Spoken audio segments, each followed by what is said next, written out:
Chapter 90, Slytunkhamen. This is all crazy.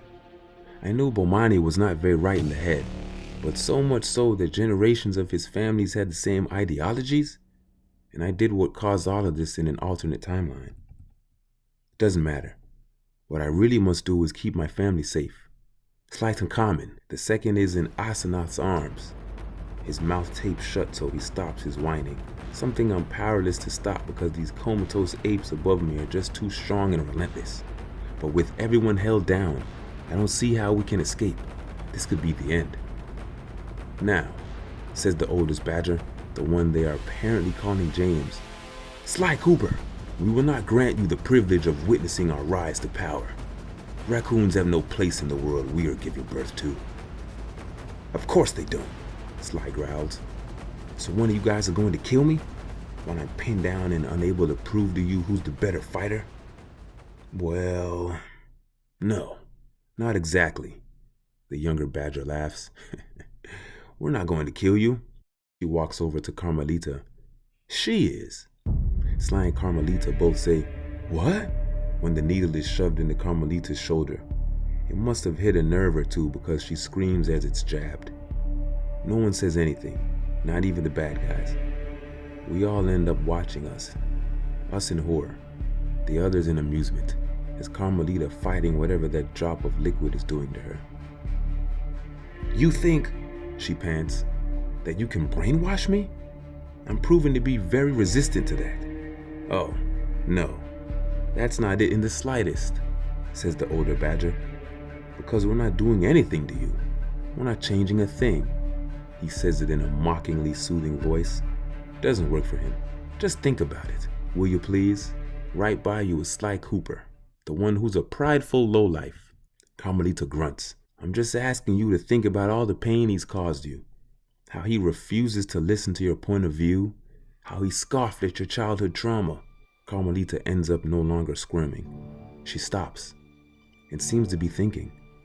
He's made a fool of the concept of law enforcement, a fool of the concept of good. And his ancestors? They've been nothing but thieves, too prideful in their ancestries to be fair to the common worker. Isn't that right, Cooper? I expect Sly to have an obnoxious and effective rebuttal, but he doesn't give one. You've seen it. Your father even admitted you to its truth, the badger returns to Carmelita. This raccoon lied to you, got into your head, forced you to go against me at every turn. And then what does he do? He prefers a life of crime to a life with you. No matter how much you fight it. Carmelita sheds a tear. The guy looks over to the alligator.